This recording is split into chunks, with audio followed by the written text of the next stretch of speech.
नाम शो कर रहा है कि ये किसके लिए, for the sake of communication, ठीक है, कम्युनिकेट हम कर सकते हैं।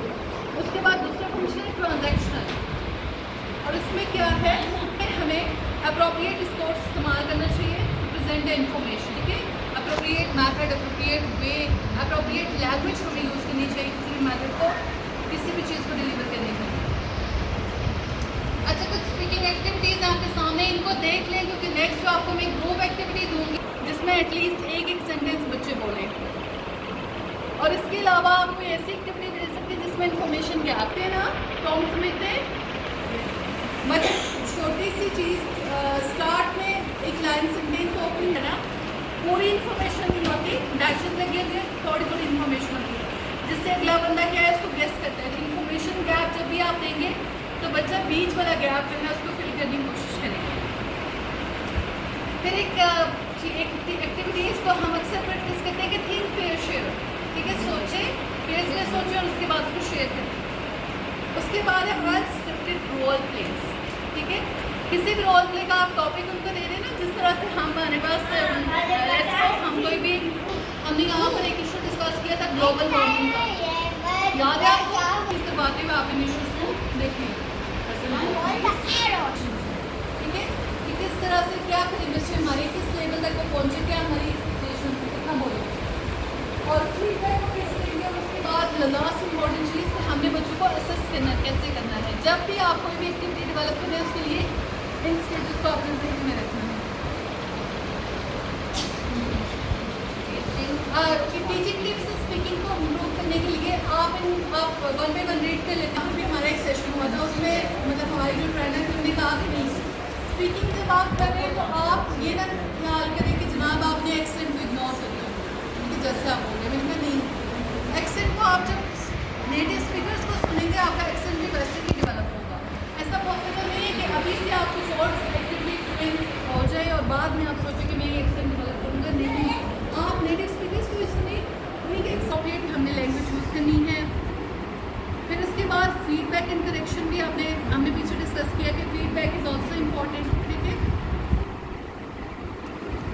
और ऐसा ना हो कि सिर्फ आप ही बोलें, आप, क्योंकि आपके स्पोकन तो ऑलरेडी इम्प्रूव है ना, आप टीचर हैं, आपने तो डेफिनेटली टाइम उस पर लगाया हुआ है, लेकिन बच्चों को भी एक्सपोजर दें ताकि वो भी तो सीखें। और उसके बाद स्पीकिंग स्ट्रेटजीज हमने कुछ डेवलपमेंट बनाना है जहाँ पर बच्चे जो हैं कंफर्टेबल हो, लिसन भी करें और उसके साथ साथ बोलें। अच्छा, ये दो चीज़ें हमने ब्रीफली डिस्कस की, लिसनिंग एंड स्पीकिंग। यहाँ तक किसी को क्वेश्चन हो, मुझे लगता है कि ये चीज़ें, ये एरियाज दोनों जो है ना, ये काफ़ी हद तक निकला है। बताना कि फ्रंट पेज क्या है, उसका आपने बताना है छोटे बच्चे को फ्रंट पेज क्या है, ठीक है, उसके बाद ये क्या है जनाब, इसके बैक पेज है, और उसके बाद बच्चे को बताना है कि प्रॉपरली आपने कैसे बुक को हैंडल करना है। जैसे कि हम छोटे बच्चे को बताते हैं कि आप कैसे अपनी ग्रिप बनाइए, किस तरह से आप लिखें, उस तरह से उसको बुक हैंडल करना भी बताएं।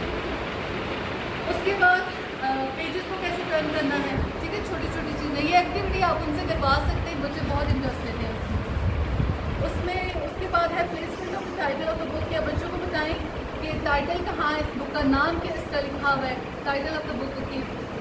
Okay, print front right to left, ठीक है, कि इंग्लिश है तो इंग्लिश को कुछ लोग करते हैं, कुछ नहीं करते, हो सकता है वो भी नहीं स्टैंड करें, लेकिन ये हमें पता होना चाहिए। फिर कैपिटल स्मॉल लेटर के बारे में पता होना चाहिए, लेटर एंड नंबर में डिफरेंस पता होना चाहिए कि कौन सा नंबर है, कौन सा लेटर है।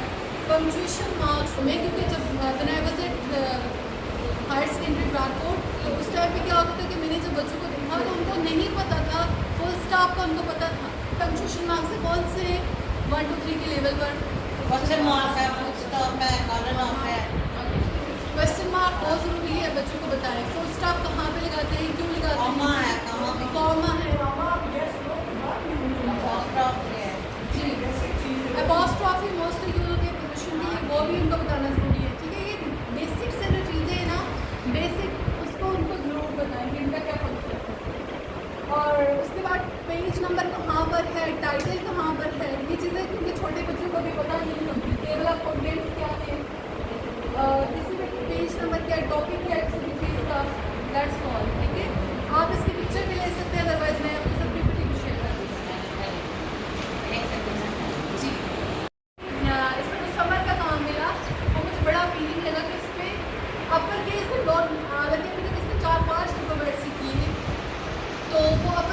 लोअर केस लेटर्स को हमने मैच। उसके बाद लेटर नेम आपको पता होना चाहिए, बच्चे को पता होना चाहिए। लेटर की साउंड, इस बारे में इम्पॉर्टेंट, लेटर की साउंड बच्चे को पता होना चाहिए। नाम तो ऑब्वियसली उसको पता होगा ना कि अगर ए है तो उसका नाम क्या है, उसको कैसे लिखते हैं, लेकिन एट द सेम टाइम उसकी साउंड भी पता होनी चाहिए।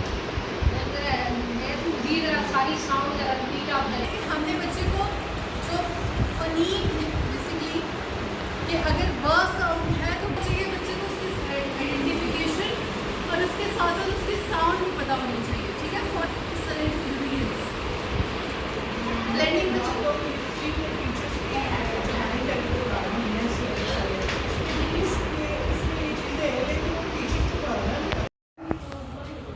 देखिए इसको फा नहीं पढ़ना है आप, क्योंकि अगर बिगिनिंग स्टेज पे ना नेवर प्रोनाउंस इट फा। पा पा प ब ब च ज ड क ग फ व ठ द द जो होती है ये ना, दो इसकी- मैम फिर साउंड रिपीट करें ऊपर नीचे। कौन सी? ये ऊपर क्यों की क्यों और वाई। क्योंकि कौन सी है? व थ थ द स ज श। अब ये ऐसे साउंड है कि इसमें थोड़ा सा यूं आता है, यूं श, ठीक है। य, ठीक है, दो कॉम्बिनेशन साउंड का ट साउंड है और श साउंड है। आप बेशक देखिए जब हम लोग फोनेटिक्स सीख रहे थे तो मैं हमेशा साथ हो, ठीक है, देख लिया आपको याद रहेगा। उसके बाद ये जो साउंड है ना आपके पास, these are called nasalized sound कि इनमें इनको प्रोनाउंस करते हुए आपने लिप्स अपने कंट्रोल में अपने लिप्स को बंद रखना है। मुंह बंद करें, लिप्स बंद करके एम प्रोनाउंस करें, एंड प्रोनाउंस करें। इसमें आपकी जो टिप ऑफ द टंग है दैट शुड टच हियर, ठीक है। ये जो आपका हार्ड पैलेट है इसको टच करियो, मतलब जो मुंह का सख्त वाला हिस्सा है इसको, ठीक है। इंग, ठीक है। उसके बाद हमारे पास है ल, र, हा एंड वो। अच्छा हमारे पास दो साउंड्स हैं, ये वाली जो है मैम ओ की साउंड है आपने नहीं अच्छा, खाई। वो और इसको व एंड वो ये सेम है ना। सेम, ठीक है। बेशक वो जो है हम क्या करने का आपको अभी तक बेहतरीन जुबान प्रोनाउंस करेंगे, ठीक है। ये वाली जो या साउंड है, ये वाली जेड की शेप में है, या द द ये दास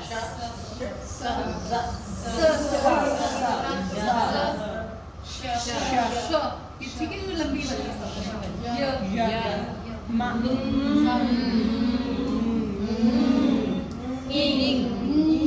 ठीक है। जा चा जा लहरा हा या ठीक है। ये हमारे पास आ गया कॉन्सोनेंट साउंड। अब हम ई को ए बना दिए तो आई को नहीं, ये चीज नहीं है। आप के साथ हम प्रोनाउंस करते हैं क्योंकि हमारे पास साउंड होती है बट में कट, ठीक है।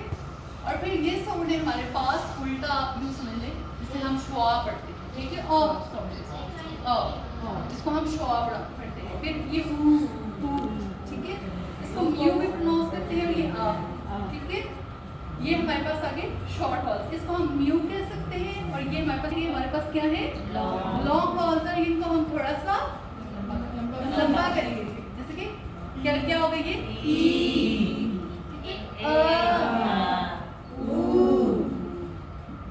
अब ये ऊ और ये भी ऊ, लेकिन ये थोड़ा सा उससे डिफरेंट है। ऊ, ठीक है। ये थोड़ा सा मतलब इनके साउंड में हल्का सा स्लाइड सा फर्क है। ऊ एंड ऊ एंड ऊ। और फिर हमारे पास एक और साउंड आती है अर, दिस इज प्रोनाउंस्ड एज अर, ठीक है। जैसे कि हम लिखते हैं अर्थ, ठीक है। जब इसको हम क्या प्रोनाउंस करते हैं, ए, आई, उई, औ, इया, इया, उआ। फिर से पढ़े, ए की साउंड, ठीक है। अगर आप कभी आई की साउंड वहाँ पे प्रोनाउंस करते हैं, ए, आई, उई, औ,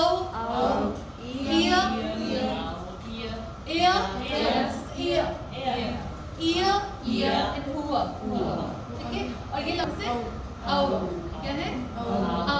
ये हमारे पास 8 डिफ्थॉन्ग्स है, 7 हमारे पास शॉर्ट वॉल्स है, 5 हमारे पास लॉन्ग वॉल्स है, और ये हमारे पास एक क्या है डिफ्थॉन्ग्स। पिज़्ज़ा कौन सी वॉल है?